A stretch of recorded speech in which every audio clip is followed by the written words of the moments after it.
स्त्री ही कुठल्याही कुटुंबाची खूप सर्वात महत्वाची व्यक्ती मी म्हणेन की ती स्त्री असते.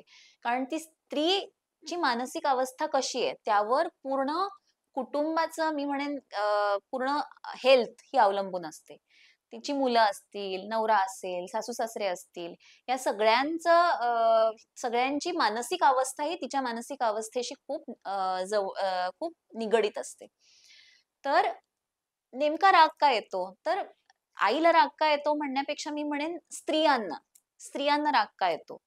तर स्त्रियांच्या मागे एकतर आपण एक लक्षात घ्यायला पाहिजे, की त्यांना आपण खूप स्त्रियांचं एक प्रकारे ग्लोरिफिकेशन करतो, की बाई असते तिला सगळं जमू शकतं. ती मल्टीटास्किंग करू शकते.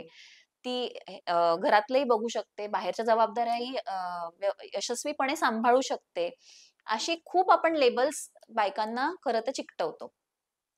पण मुळात कुठलाही माणूस, कुठलीही व्यक्ती असेल, ती किती करू शकते, तिच्या क्षमतेच्या शारीरिक, मानसिक क्षमतेच्या किती ताण देऊ शकते त्या गोष्टीवर, यालाही सीमा असतात.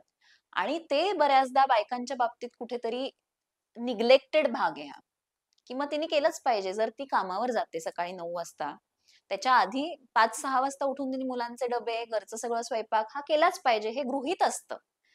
तर बऱ्याचदा हे खूप महत्वाचं कारण असतं, की ज्याच्यामुळे बायकांवर मुळात ताण खूप जास्त असतो.